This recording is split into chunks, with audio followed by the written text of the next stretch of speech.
The stream. Okay, I don't have a text for this, so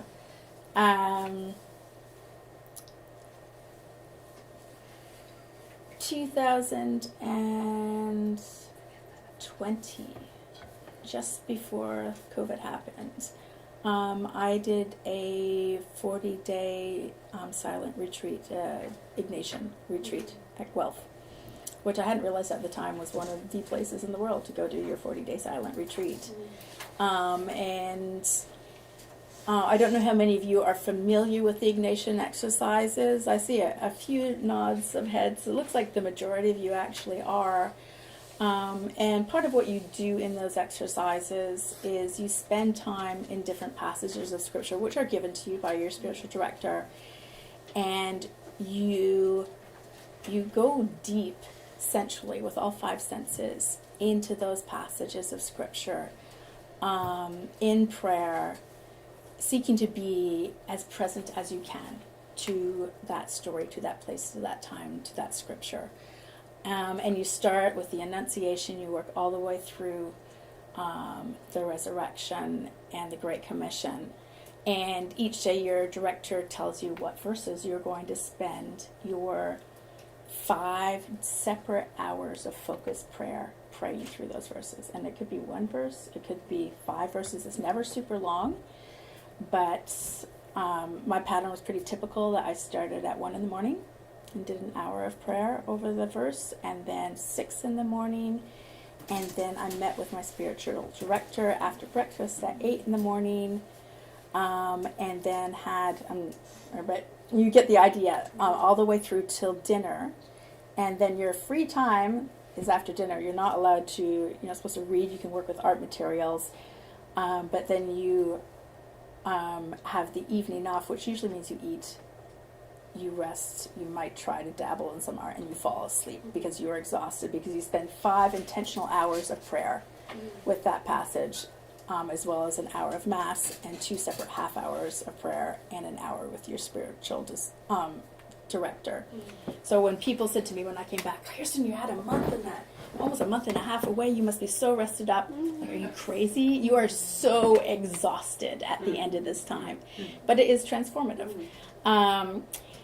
But you spend an hour praying through this passage, and you think, wow, like I have been so deeply in this passage, and then you come back and you have to spend an hour, you think, like, surely there's nothing new that I can experience. And then you come out and you realize, oh, you're supposed to go back again. And each time you're invited to be present to the story, and the story I want to tell you guys about is Christ's baptism in the River Jordan. Be present to that story as deeply as you can, but to be open to seeing or experiencing that story from different perspectives, perhaps from the perspective of a disciple, perhaps from the perspective of John, perhaps of someone on the shore. And sometimes you will get to you meet with your director and you've spent 5 separate hours with this passage, and your director will say, okay, you need to go back again. You're like, what? Heck, I've spent 6 hours praying through this passage. And I won't take you through my whole journey with the river, with the baptism of Christ. Shali's probably heard, she's heard hours and hours of that experience. And just as she said, I want to hear more, because she's just heard a smidgen of that experience from me. But the first time I entered the story of Christ being baptized by John, I kind of experienced the story from the perspective of the disciples on the shore. The disciples and the response to what's going on. Like, they're all about John, and all of a sudden this guy comes over and and experience the story from that perspective. And the next time was this perspective of people on the shore. And each of those things I could speak for hours about. But when I got to the last hour, I think I'd have no idea how much more fully I could experience and dwell upon and within Christ's baptism by John. In my prayer time, what I experienced was not these different people responding to this crazy thing that's happening, John baptizing Christ, but I was acutely aware of Christ's feet walking down to the water, and of all creation straining, the trees leaning forward, the grass is leaning in, and as Christ steps into the water being acutely aware that this is the creator of the cosmos, who is beginning his ministry, not just for humans, but for for God so loved the cosmos, and that this moment is happening for all of creation. And that was radical for me. And I think the experience was radical for me, because if you said to me, God did this for all of creation, I'd say, yeah, that's true. But experiencing it there in the prayer of the river being aware, the fish being aware, all creation straining and knowing that this is the moment, this is the one whose flesh we are touching, who is standing within us, that this is for us too. I still can't give words today to all of what that did for me and what that did to me. And in my reflection of it later, like in my prayer journal, I'm like, the river gods, because all of a sudden I remembered in Greece when I had been in these old tiny Byzantine chapels on the islet of Naxos that people have long forgotten, and being amazed by the river god with Triton sitting there on a dolphin at the baptism and all these fish in the water, and like, what the heck? My little Baptist upbringing did not have space for that sort of thing, and wondering why. Like, these were ancient Christian icons. And all of a sudden I was brought back to that and thinking, wow, okay, what is going on here? And so it was so amazing to start learning more about that tradition. And the two ways of reading it, Christ conquering chaos, or all of creation being present at this moment that is for all of the cosmos. And one of the questions I came out of that experience with was, I sort of give a shift in my perspective of, yes, as Christians we are called to steward creation, to care for creation. And the subtle shift for me, which again I would have intellectually concurred with, but it was a shift in my own understanding of this, is, okay, I know what it means to look after, to steward creation. What does it mean to help facilitate creation's voice so that it can be what it was created to be? Not with me saying, okay, let me look after you, but how do we help remove the impediments? How do we help restore what we had, the damage we have done, so that creation can be what it was created to be? And for me, that was a really important shift in my understanding of our calling as Christians to relate with our fellow created beings. In one of the prayer times following that, after talking to, just before I was talking to my spiritual director, and this is kind of funny to say here in this room because this is like raised Baptist, Anglican me, no Pentecostal charismatic experience at all. So this is all was so much outside of my ken. And in one of my prayer times, all of a sudden, I see a spot on the land, which we will pass, that had an old culvert in it. And I know that the old culvert that has no water running through it, there's never been water there, there's a bit of spring runoff. But I know from my 80-something neighbor next door that there used to be a stream there many, many years ago. And that stream actually fed a steam engine that made cedar shingles that were made on this land. And there's still some old metal from the steam engine over there. And Gary had joked to me a decade ago, wouldn't it be fun to have the stream running again? And we kind of laughed, like, can you imagine how much money it would cost to have the stream run again? And so that culvert, that's like a 150-year-old culvert, is still there. And in my prayer, I saw the culvert, and I saw water running through it. I saw a stream running through it. And two things happened when I saw it. One, we are kind of unusually on two watersheds on this property. So the water that goes off to the Mississippi that way, and the water that goes off to the Jock watershed that way. So this land, and I've known, and conservationists have always said, oh, that's really cool. Your property has two different watersheds that feed it. And I'm sitting there in my prayer going, this is wrong because the water's going that way. And the watershed drop goes that way, Mississippi goes this way. Why is the water going that way? And do we have a third watershed? And so I'm running through my head, do we have a third watershed? And I'm also like, the stream is running. And and this is the weird thing for me to say here, all of a sudden I hear in my prayer the voice of Daryl and Janice's son, Luke, say, Kirstin, we can do it. And it was so clearly Luke's voice. Luke is the Canadian director of director of Canadian and Russia. You know, guys, know what I'm trying to say there. I'm getting in trouble because I'm so lost in the moment. But it was so clearly Luke's voice saying, we can do this. And when I talked to my spiritual director about the whole thing afterwards, and we got on and on about various things, and he said, Kirstin, can you flip back a few pages in your journal? I said, yeah. He said, you know where you hear that guy Luke's voice? Can you put a G there? Because I think that's really important. I think you need to put a G for grace next to that. And so, 40 days, no internet, no phone, nothing. The first thing I do when we come out of that ban, the first thing I do when I have internet is not look at my email, but to look up the watershed maps. Because I knew from the watershed maps that we were just two. But the water's running this way, and 2 years before, watershed maps had been updated, and we actually are on 3 watersheds on this property. And that water indeed, if there was a stream, would run down to the Black River, which is part of the Middle Rideau River watershed system.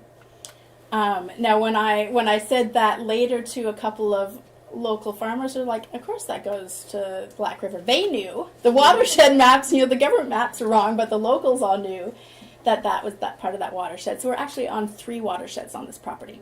3 watersheds meet here. We came home 4 weeks later, the world was shut down for COVID. And all of a sudden I had several young neighbors around who couldn't have normal jobs, who graduated from university, who could work outside. And Joe was one of the people who started digging by hand out the stream.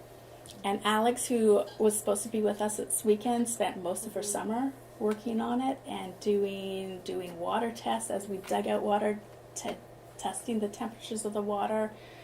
I try to think. There's a lot of people here who here in the end has worked on the stream in some capacity. Raise your hands. So right at the back, Matthew, Gracious, Josiah, Colleen, have all in different ways. Kara, you've helped do work around the stream.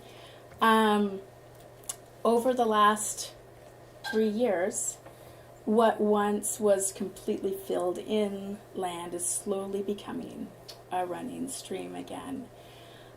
Mixed in with a story, and this is an important part of the picture of community and science and prayer attentiveness, is that between my hayfields I have what is called locally the drainage ditch. And my neighbor farmer, who farms the 2 front fields, has been after us for years to say, we need to dig out the trees, we need to clear that out so the water runs again. And because I've been here for 15 years and I've started to get to know the land, one of the things I've noticed is that wherever there's trees growing between those 2 fields, they shade out the invasive species that blocks the water around here the most, which is canary grass. And purple loosestrife and canary grass don't grow in the shade. And so wherever there were trees, the water ran through the roots like mangrove. But wherever there weren't any trees, it was completely clogged up with canary grass. And so the water wasn't draining. So that's the stuff that Brent wanted to dig out.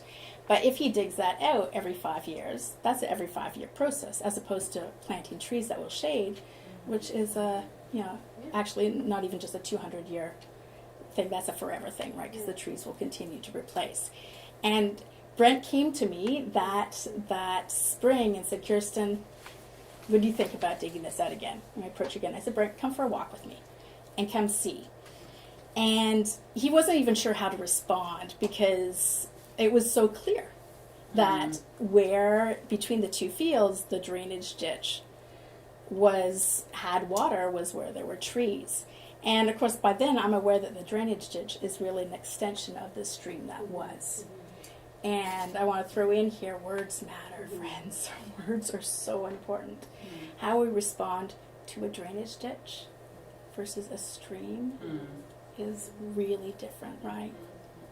And so I don't call it the drainage ditch anymore. I don't let my friends and neighbors call it the drainage ditch anymore.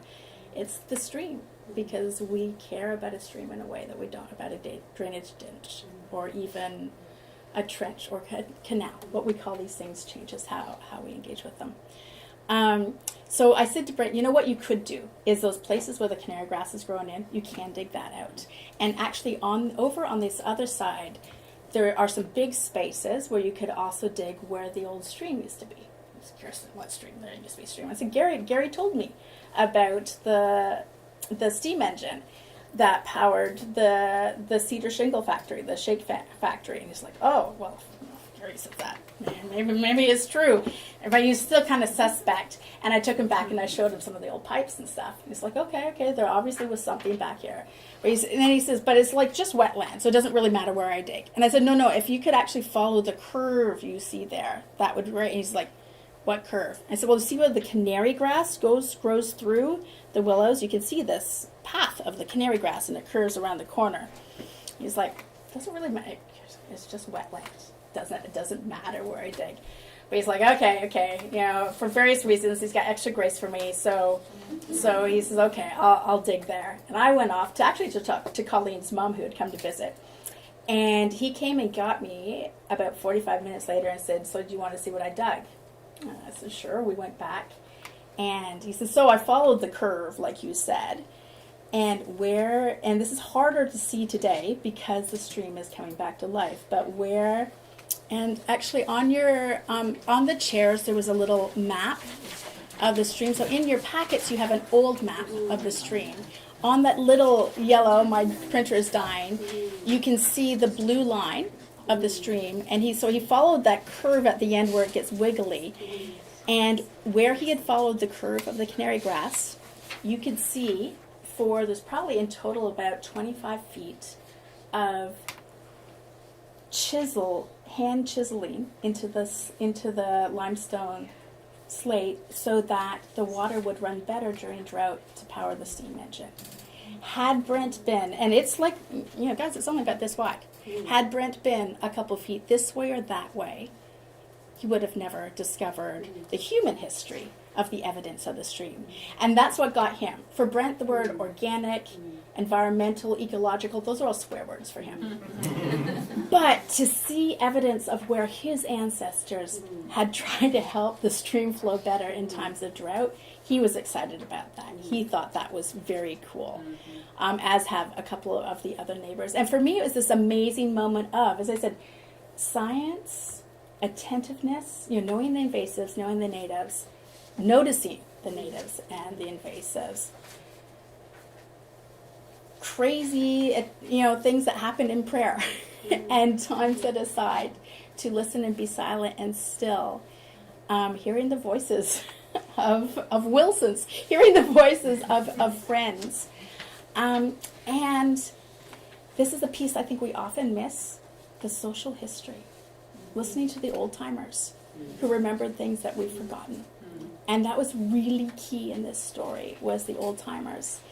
And so the stream is starting to run again. People have started to dig and clear. We still have much work to do, but it is flowing. In the spring, you can stand in that spot that I saw in my prayer and hear the water rushing. And it is the most amazing sound. There have been 3 springs now where we have heard the water singing. It has a voice again. Now, mixed in with this story is that, and I should say not only that, but the second spring, we had sticklebacks, which are a little type of fish swimming up this stream that hadn't been able to breathe or spring for years. Stickleback, cool fact, cousins to seahorses. That little stickleback thing. After the stickleback came the otter. We have otters going up there. A kingfisher has been seen back there. I haven't seen it yet, but a kingfisher has been seen back there. My dream and prayer is to see an American eel again back in that place again. But so there's this amazing stream. It's so much fun to take people to. This is the rub. We are in this little corner of the valley. We're in 4th or 5th year of water table drought. Our water, we haven't left it. This summer, Ottawa got more water than usual. We still are in drought. We still here have gotten very little. So each year the water gets lower and lower. So the first year, the stream dried up in August. Last year it dried up in July. This year, May, it was dead dry in May. And that's never, all the water bodies on the property, with the exception of one, were dry in May. So one of the questions I threw to the university students, and Elise and Gracious and Matthew are part of this team of students who have come to start planting native species to help shade again. The Rideau Valley Conservation Authority has, gave us a $3,000 grant essentially last year to plant trees along the riparian zone, along that little stream bed. And it's not like a big river or an important lake. It's this little tiny little stream, guys. But I think in the whole picture of what Erica and Shalia have been talking about is this question, so the stream, what if the stream ends up being dry all the time? And we've put, we've gotten back to May, and you'll see a little bit of water now. It'll be running again in the autumn, I hope and pray. But do we still restore? Do we still make possible the voice of creation if we know that creation is maybe dying?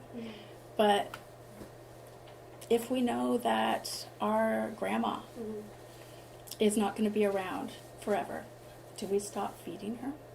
Do we stop caring for her? No. We hope that she will be around much longer, but we don't stop tending her and caring for her and loving her. And I think we're called to do the same with creation. Whether I hope that stream does continue to have life and revive, but even if it doesn't, I think that it is a deeply good thing to give it its voice and to care for it. And for however many months, the little sticklebacks or dragonfly nymphs or birds that have flocked in, that is still good. It is good to do things that are good, no matter how long the time. And so that is where we are going now. And part of stream restoration is restoring the S-curves, restoring the contours, so things don't move too fast, to slow things down, to slow life down. And that is part of where these guys are going to take us.